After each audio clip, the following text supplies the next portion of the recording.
Hello friends, welcome back to part 18 of my Tesla earnings forecast video review series. I'm joined by my dozing Chihuahua co-host Loki, sleeping in bed there in Loki's spot. And I'll share my desktop and pick right back up where we left off at the end of part 17, looking at this rather sad looking automotive gross margin excluding regulatory credits non-GAAP. That's a mouthful. The lowest number you see on the page here. So I have this number bottoming, the only number of these 8 below 22.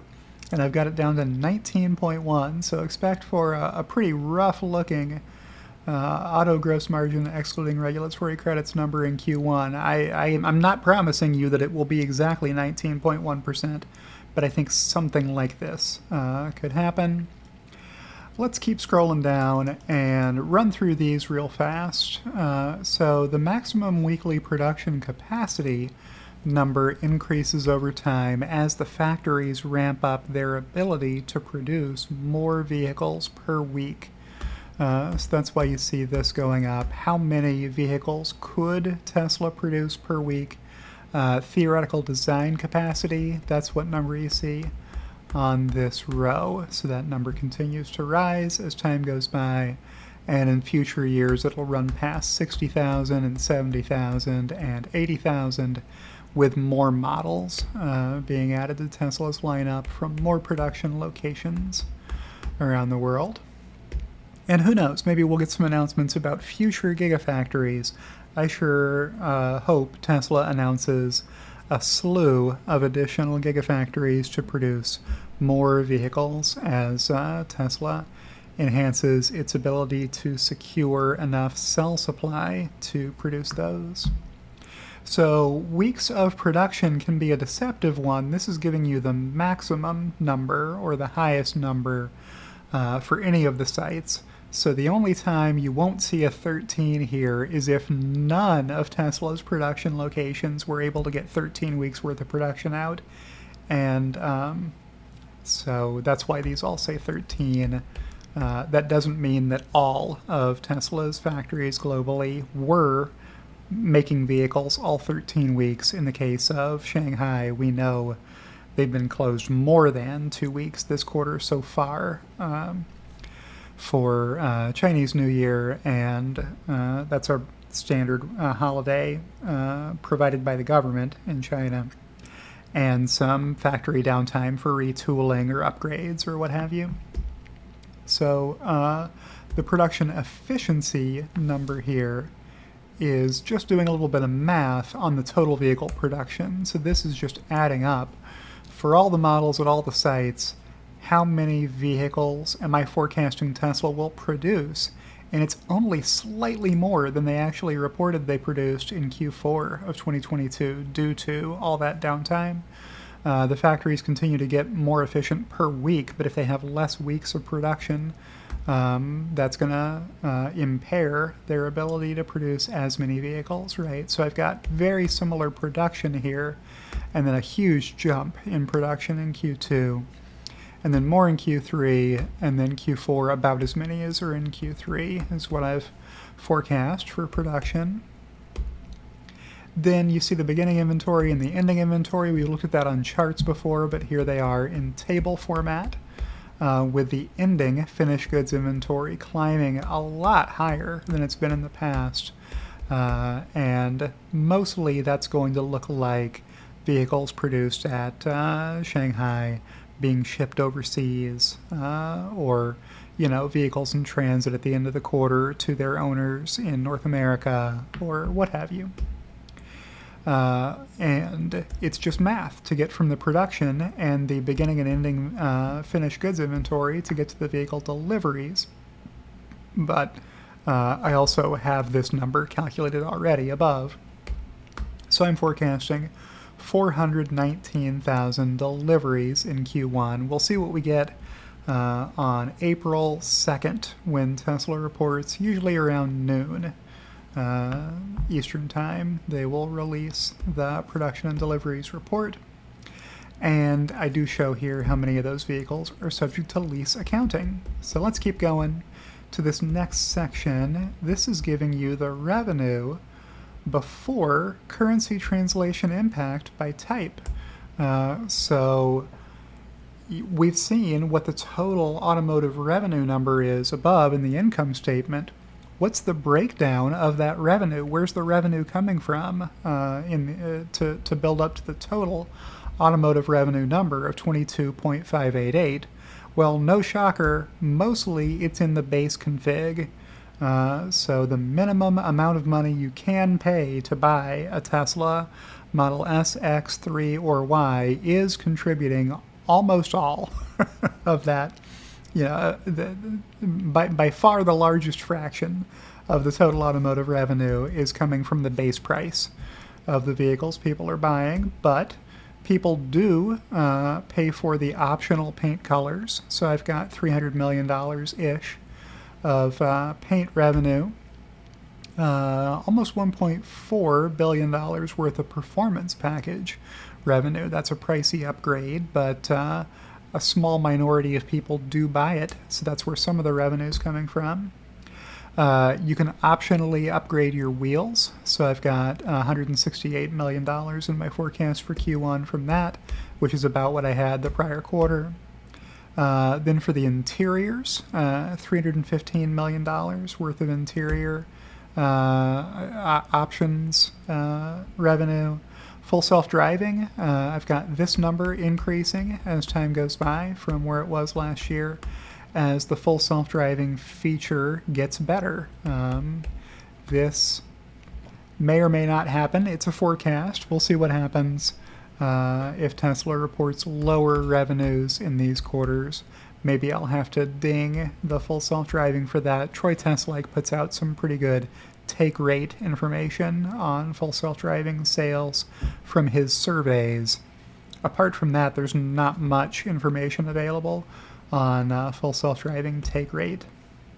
So that gets you to the cash buyer ASP line, how much the cash buyer intended to pay when they configured their vehicle. But after that, there's a few adjustments that need to happen. One of those is for leased vehicles and other. People who are leasing the vehicle aren't giving you the full sticker price for the vehicle that they picked up at delivery. Instead, they're going to make payments for 3 years on a portion of the MSRP of that vehicle and then give you the vehicle back, having never paid for more than, let's say, 60% of it. And then Tesla has a used vehicle that they can sell again. Which is how the leased impact works here. So you don't get some of that revenue, and that's why it's a negative number. Then for the destination and delivery fee, that's not an option. The more deliveries there are, the more destination and delivery fee revenue Tesla is going to collect. And the price of the destination and delivery fee does increase some as time goes by. Then regulatory credits, I'm not forecasting nearly as much as Tesla actually reported over the 4 quarters last year. I'm only forecasting a little bit more than the lowest of the 4 quarters last year.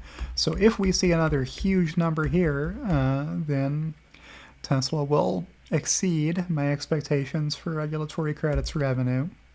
Then for other, it's just everything else, including FSD deferred revenue. As Tesla rolls out more features, they can declare more of the revenue they've already collected but not earned previously from FSD buyers. Over-the-air updates like acceleration boost, data plans, the FSD subscription not purchased at time of delivery hits in here, those sorts of automotive revenues.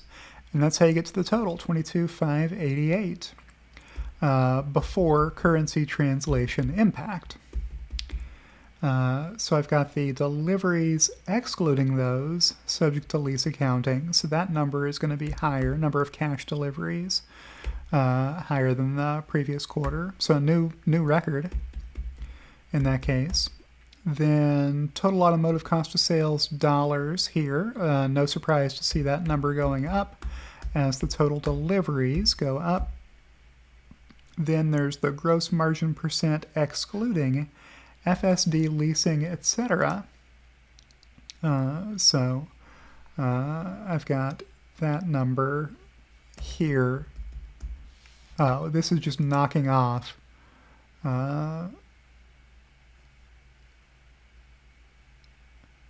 Yeah, this is saying, okay, if I don't count the leased or the regulatory credits or the other, which has FSD in it also, so I've got two rows that have FSD in them. If I were to sum up only these rows and this one, then it would be 22 billion flat-ish. So the gross margin, excluding kind of those non-traditional automotive revenues, would be 18.2. Again, that's about the same 5-point decline sequentially that we saw in total gross margin. And what's this number doing? It's the difference between... Oh, it's just the excluding regulatory credits number. I didn't label that over there, but that's what that is, if you're curious, when you see that slide in my deck. And then I've got the costs of sales below that here. I'm trying to get through a few of these sections in this video so there aren't lots of videos. One for every little section. But there are better ways of looking at this later on. One of them is right here, cost of sales percentage by type. So you can skip straight down to the bottom line here and see, hey, last year this was 72%, 74% in Q4. It went a little higher because of some price cuts and some promotions for people in the US to take delivery in December. That's going to go even higher in Q1 due to the price cuts because the cost of sales per vehicle isn't changing that much. There's a little unfavorable mix from Shanghai not producing as many of the vehicles that will be sold in Q1. But it's mainly the price cuts that make this cost of sales percentage so unfavorable. And then above that, you can see what's contributing to it. It's mostly coming from the base config because the base config is where you would see the price cut hitting, right? But paint also up, performance package also up because the price of the performance package was cut as well, right? So you see that impact here. Wheels, interior going the other direction as well as full self-driving. This number's improving over time. The more people buy full self-driving, the better the percent cost of sales gets. So net of these impacts is 81.2, so up 5 percentage points on cost of sales here. That makes sense. And up almost 6 percentage points at this line after weighting that number with these additional factors. Making total revenue per delivery here, so you can see that number peaked in Q2 of 2022, total revenue per delivery, lower in Q3, a little lower in Q4, should go a decent amount lower in Q1, and then continue to fall a little bit in Q2 before recovering some toward the end of this year, back toward where it was in 2022. With total cost of sales per delivery being higher in Q1 than it was any quarter last year. Part of that's from Shanghai not producing as many vehicles that will be sold in Q1. And then these costs will improve as Shanghai, Austin, and Berlin produce more vehicles and lower the total cost of sales per delivery. When Fremont, the costliest of Tesla's factories at scale, becomes a smaller and smaller percentage of the total vehicles sold.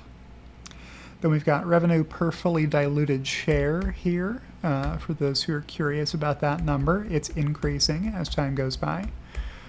Sometimes Tesla critics like to point to revenue per fully diluted share as not being a very big number, but it does get bigger, and it will continue to into the future, past $20. Maybe in 2026 we'll see that run past $30, right? 12 trailing month revenue per diluted share is a bigger number. So at the end of 2022, that was at $23.47.